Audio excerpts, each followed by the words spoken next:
Oke, recording start. Bismillahirrahmanirrahim. Assalamualaikum warahmatullahi wabarakatuh. Perkenalkan, nama saya Rizky Aditya Surya Pratama atau biasa disingkat SP, SSIMT. Lalu untuk video review kali ini yaitu untuk mata kuliah Kimia Pangan. Di pertemuan kelima ini saya akan bahas mengenai lipid dalam makanan. Atau mungkin lebih fokusnya ke lemak dan minyak ya. Karena itulah yang banyak terkandung dalam makanan itu sendiri. Oke, itu kira-kira inti dari video review kali ini. Sebelumnya, ya, seperti biasa, sebelum saya menjelaskan tentang materinya itu sendiri, mari kita tonton dulu video singkat mengenai What is Fat, di mana sumbernya dari TED YouTube channel. Penjelasan singkat mengenai apa sih lemak itu dan makanan apa saja mengandung lemak, kira-kira seperti itu. Mari kita tonton saja dulu.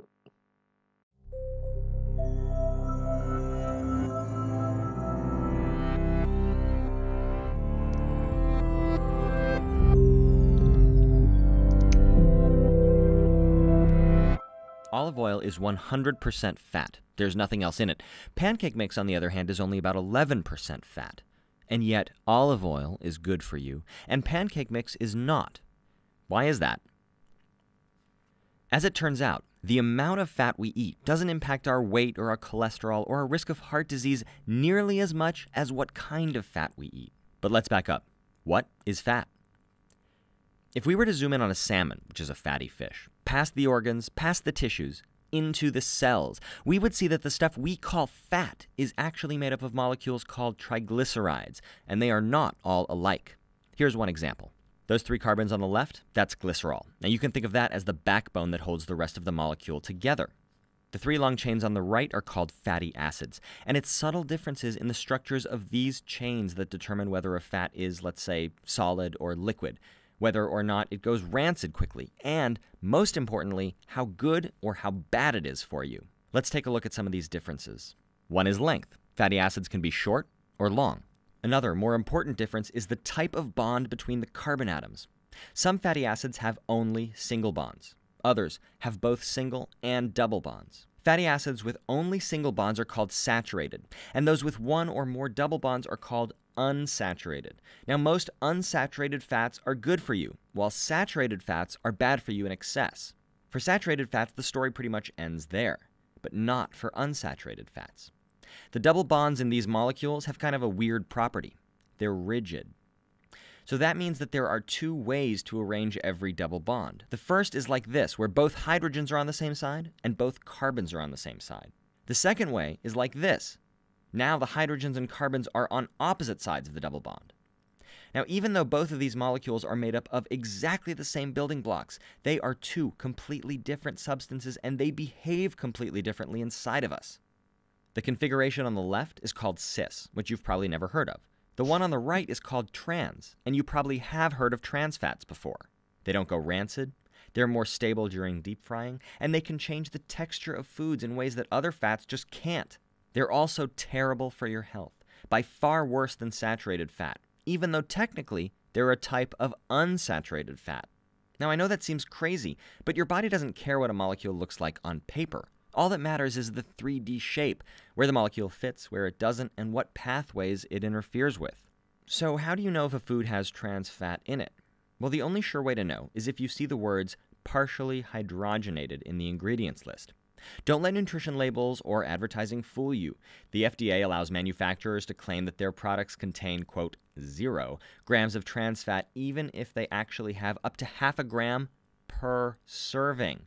But there are no hard and fast rules about how small a serving can be, and that means you'll have to rely on seeing those key words, partially hydrogenated, because that's how trans fats are made, by partially hydrogenating unsaturated fats.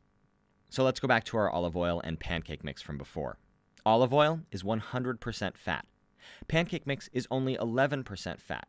But olive oil is mostly unsaturated fat, and it has no trans fat at all. On the other hand, more than half the fat in pancake mix is either saturated or trans fat.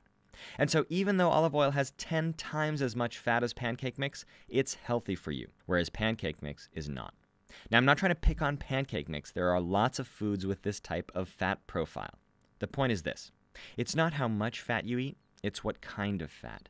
And what makes a particular fat healthy or unhealthy is its shape. Oke, cukup jelas ya, biarpun mungkin ya di video ini memang bicaranya agak cepat, jadi memang mesti diperhatikan benar-benar gitu supaya nggak ketinggalan ngomong apa sih tentang fat ini. Tapi intinya seperti itu. Barulah saya mulai ke apa namanya, materi untuk video review ini yang waktu itu pertama mengenai definisi lemak. Jadi seperti yang sudah dijelaskan di video tadi, lemak adalah campuran trigliserida yang terdiri atas satu molekul gliserol yang berkaitan dengan tiga molekul asam lemak, makanya trigliserida.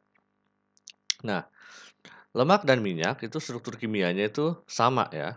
Tapi secara umumnya kata lemak atau fat itu dipakai untuk menyebut trigliserida yang padat pada suhu udara biasa. Sedangkan kata minyak atau oil itu dipakai untuk menyebut eh, senyawa yang bentuknya cair pada suhu kamar.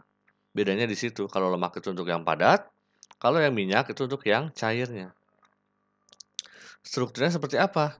Seperti yang sudah dijelaskan di video tadi juga. Jadi ada dua komponen utama, yaitu asam lemak atau fatty acid dan gliserol. Yang bisa dilihat pada gambar berikut ini ya. Ada ini asam lemak dan juga ada gliserolnya. Dan dari situlah kita bisa mensintesis trigliserida, yaitu reaksi kondensasi antara gliserol dan asam lemak ini. Sehingga hasilnya adalah trigliserida. Masing-masing asam lemak dia akan berikatan dengan gliserol ini sehingga membentuk trigliserida. Dan eksesnya adalah 3H2O. Ini adalah reaksi kondensasi trigliserida. Kira-kira seperti itu pembentukan trigliserida ini. Jenis lemak itu ada dua. Ini juga sudah dijelaskan di video tadi ya. Ada yang jenuh, saturated, di mana rantai hidrogennya itu dipenuhi dengan hidrogen dan tidak memiliki ikatan rangkap, jadi hanya single bond saja. Dan asam lemak tak jenuh, unsaturated, di mana rantai hidrogennya tidak dipenuhi oleh hidrogen dan mempunyai satu atau lebih ikatan rangkap. Jadi kalau yang A, asam lemak tak jenuh itu seperti ini ya, full single bond. Kalau yang B, itu asam lemak tak jenuh, ada double bondnya. Nah, dilihat dari kadarnya, asam lemak jenuh pada lemak hewani itu lebih besar dibandingkan lemak tumbuhan. Mohon maaf, ini hewani dan ini maksudnya tumbuhan, nabati. Ini hewani lebih besar dari hewani, ya sama-sama hewan. Oke, mohon maaf ini typo, ini nabati. Oke, next adalah kelarutan lemak. Jadi, sifatnya lemak ini, lemak dan minyak itu tidak larut dalam air. Tapi, minyak dan lemak ini punya kelarutan yang ini kecil dalam alkohol, tapi akan larut sempurna dalam etil ether dan juga karbon disulfida. Kelarutan minyak inilah yang digunakan sebagai dasar dalam ekstraksi minyak dan lemak dari bahan yang diduga mengandung minyak dan lemak. Jadi, karena spesifik tidak larut dalam air inilah justru bisa digunakan untuk ekstraksi minyak dan lemak ini. Oke, itu kira-kira dari sifat kelarutannya. Lalu dari segi plastisitasnya, lemak ini dia akan berubah bentuk apabila ditekan dan akan kembali ke bentuk semula. Jadi elastis ya. Lalu ini dapat terjadi karena terjadi adanya perbedaan rentang suhu cair dari masing-masing trigliserida yang ada pada lemak. Lalu suhu di mana lemak itu bersifat plastis disebut sebagai plastic range temperature. Jadi kira-kira seperti itu. Dari segi plastisitas, lemak itu masuknya ke dalam elastis. Kalau ditekan dia berubah bentuk tapi akan kembali ke bentuk semula. Sedangkan dari ketengikan atau dari kebusukannya ya, ini ketengikan itu maksudnya adalah gejala rusaknya lemak dan minyak. Jadi ada dua reaksi yang berperan dalam proses ketengikan ini, yaitu yang pertama reaksi oksidasi, di mana terjadi pengikatan oksigen pada ikatan trigliseridanya. Ini bisa dipercepat kalau misalnya dengan panas, cahaya, dan dengan interaksi dengan logam-logam. Lalu yang kedua adalah hidrolisis, di mana ini direaksikan oleh enzim. Enzimnya adalah enzim lipase. Di mana lipase ini utamanya adalah dia akan menghidrolisis lemak.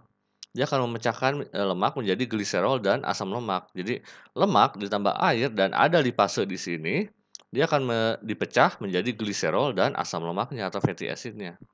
Lipase ini terkandung secara alami pada lemaknya, jadi dia bisa menghidrolisis sendiri gitu. Dan lipase dapat dihasilkan oleh bakteri pada makanan yang berminyak. Jadi oleh makanan berminyak ini dia juga punya lipase yang fungsinya memecah si lemak menjadi gliserol dan asam lemak. Oke, itu kira-kira untuk ketengikan pada lemak. Lalu next adalah Nah ini, kadar lemak dalam makanan, sebanyak apa sih kadar lemak dalam makanan? Jadi kalau dari kadarnya saja seperti ini, minyak goreng itu paling banyak kadar lemaknya, 100% malah terkandung dari lemak, namanya juga minyak kan. Lalu lemak babi juga ada 99%, margarin mentega 81-82%, barulah yang nabati seperti kacang tanah 49, krim 48, keju 34, sampai yang paling kecil yaitu ikan kod itu 0,7% lemak. Jadi yang di video tadi sudah dijelaskan ya, bukan masalah berapa banyak lemak yang kita makan, tapi apa jenis lemak yang kita makannya. Kalau misalnya kita menggunakan olive oil, mau itu 100% lemak pun nggak masalah, karena kebanyakannya adalah unsaturated atau lemak yang tak jenuh. Tapi kalau kita makan yang kebanyakan itu adalah lemak jenuh, itu yang biasanya berdampak negatif pada tubuh kita gitu. Oke? Karena itulah untuk lemak ini, ya hati-hati itu bukan dalam bentuk jumlahnya berapa, tapi apa jenis lemak yang dimakannya. Itu kira-kira intinya dari video yang tadi. Next adalah, ya, ini terakhir yaitu aplikasi lemak dalam minyak dalam industri. Yang pertama jelas untuk menggoreng. Minyak goreng itu paling banyak digunakan untuk menggoreng dan merupakan barang yang langka atau barang mewah ya saat ini. Jadi udah nggak langka lagi tapi merupakan barang mewah. Di mana cara pengolahan yang tepat itu menggunakan suhu tinggi, sekitar 180 derajat Celcius, dan produk yang dihasilkan akan mempunyai warna dan flavor yang khas gitu. Jadi mempunyai struktur warna dan juga rasa yang khas apabila digoreng dengan minyak goreng gitu. Jadi beda ya strukturnya apabila kita menggoreng dengan minyak goreng dan juga misalnya menggoreng tanpa minyak, misalnya menggunakan air fryer yang sedang hit saat ini.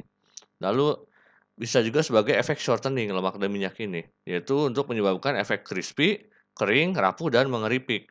Ya bisa untuk bikin pembuatan pastry atau yang crumbly, ya bikin keripik itu biasanya kan digoreng pakai minyak gitu. Efek-efek dari crispy-crispy tersebut itu dari efek dari minyak gorengnya. Lalu yang ketiga, bisa juga minyak ini atau lemak dan minyak ini untuk efek pembentukan krim dan juga gelembung udara, biasanya dalam pembuatan kue, misalnya sponge cake. Itu kan, untuk krim kue dan juga untuk sponge cake yang banyak lubangnya itu gelembung udara, itu dibuat dari aplikasi dari lemaknya. Kira-kira seperti itu, aplikasi lemak dan minyak dalam industri atau misalnya dalam kimia pangan ini. Oke, terima kasih banyak sudah menonton sampai sini. Jangan lupa klik like, komen, dan juga subscribe channel saya ini. Wassalamualaikum warahmatullahi wabarakatuh.